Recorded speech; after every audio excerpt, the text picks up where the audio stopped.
Hello friends, তো এর আগে তো বাবার বাড়ি গেছিলাম, তো তার মিনি ব্লগটি শেয়ার করা হয়নি। তো এই যে টোটো চলে আসছে, আমাদের গ্রামেরই টোটো। বাবাই আসতে চেয়েছিল বাজারে, তো বাবা আর আসেনি, টোটো পাঠিয়ে দিয়েছে। তো এখন টোটোতে করে যাচ্ছি আমি আর আমার বোন, আর আমার একটা মাসির মেয়ে যাবে। তো ওকে হচ্ছে তুলে নেব ওর বাড়ির সামনে থেকে, মানে নিয়ে নেব। তো এসেই হচ্ছে মা এখানে কিছুটা মশলা করে রেখেছিল, আর কিছুটা করার পরে কারেন্ট চলে গেছে, আর মিক্সার মেশিনে করতে পারিনি। তো এখন হচ্ছে আমি শিলনোড়াতে করে দিচ্ছি। আর এখানে মা অনেকগুলো খেজুর কুড়িয়ে রেখেছিল, এই যে আমাদের হচ্ছে খেজুর গাছ। তো মা নিচে বস্তা পেতে রেখেছে, আর খেজুরগুলো বস্তার উপরে পড়ছে, সেইগুলো নিয়ে এসেছে। তো সেইগুলোই খাচ্ছিলাম। আর এখানে হচ্ছে বোন রান্না করতে বসে দিয়েছে।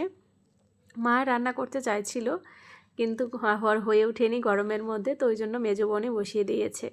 বাবার বাড়িতে আসলে পরে বেশিরভাগটা আমার মেজো বোন রান্না করে চিকেন। ও খুব ভালো রান্না করতে পারে, মানে ওকেই দেওয়া হয় বেশিরভাগ দায়িত্বটা। এটা হচ্ছে আমাদের পাশের বাড়ি একটা দাদার ছেলে কাঁঠাল গাছে উঠে বসে আছে। আর এখানে আমার বোনের মেয়ে আর আমার ছেলে, ওরা দুজন ভিডিওটা করেছে। তো এই যেখানে সাজের পিঠে হবে, তো আমি এখন গোলাটা গুলিয়ে নিচ্ছি। জলটা একটু বেশিই হয়ে গেছে, আর কম দিয়ে গোলাতে হতো।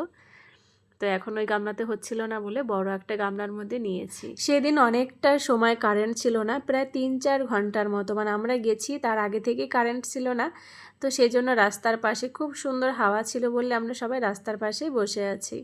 তো এখানে হচ্ছে মোটর তখন লাইন চলে এসছে, তারপরে আমরা মোটর চালিয়ে জল ভরে নিলাম। আর এখানে মা তো পিঠে বানাচ্ছিল, আর ওদিকে চিকেন তো রান্না হয়ে গেছে আগেই। তো মা কিছুটা বানিয়েছে, তারপর এখন আমি কিছুটা বানাতে বসলাম। আর যখনই আমরা আসি তখনই মা হচ্ছে সাজের পিঠে আর চিকেনটা করে। মা তো একা একা নিজে করে খায় না, কারণ আমরা যেহেতু বাড়ির কাছেই, মাঝে মধ্যেই ফোন করে যে আয় পিঠে খেয়ে যা, অনেকদিন খাওয়া হয় না, তখনই আমাদের আসা হয়। তো এইদিকে আমার হাজব্যান্ড, আমার বোনের হাজব্যান্ড, আর হচ্ছে আমার একটা দাদা, মানে আমার মাসি, বড় মাসির ছেলে, ওই দাদাটাও আসলো। ওরাও অনেক দিন আসে না আমাদের বাড়িতে। তো এই 3 জনে পরে আসছে, আর আমরা হচ্ছে আগে এসেছি সকালের দিকে। তো এই যে এখানে দেখুন পিঠেগুলো কিন্তু খুব সুন্দর হয়েছে। তারপরে হচ্ছে আমার আজকে পিঠের যে গোলাটা ভালো করে গোলানো হয়নি, বেশি জল হয়ে গেছিলো বলে পিঠেগুলো একটু শক্ত শক্ত হয়েছিল। না হলে সাজের পিঠে খুব ভালো হয়, মানে আমার মার হাতের পিঠে খুব ভালো লাগে খেতে। তো এখানে যে হচ্ছে ভুট্টার যে খড়িগুলো হয় ওগুলো দিয়ে জাল দিচ্ছিলাম, ওগুলো খুব ভালো জ্বলছিল। তো এই যে এখনও কিন্তু অনেকগুলো বানানো হয়ে গেছে, আর এখন ওদেরকে হচ্ছে খেতে দেব।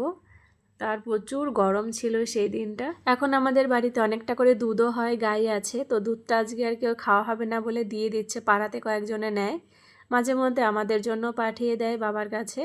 তো এই যেখানে সবাই এখন খেতে বসে গেছে। পিঠে আর মাংস হলে আমার তো সেদিন আর ভাত লাগে না, আমি শুধু পিঠে মাংস খেয়ে থাকতে পারি, ভাত আমার খেতে হয় না।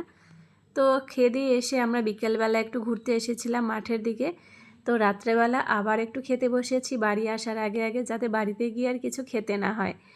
তো এখানে আমি কলার পাতাতে একটু পিঠে আর হচ্ছে মাংস নিয়েছি, আর আমার বোন আবার ও শুধু পিঠে খেয়ে থাকতে পারে না, ও একটু ভাত নিয়েছে। খাওয়া দাওয়া কমপ্লিট করে সবাই এখন বাড়ির দিকে রওনা দিয়েছি। তো আপনাদের মিনি ব্লগটি কেমন লাগলো অবশ্যই জানাবেন।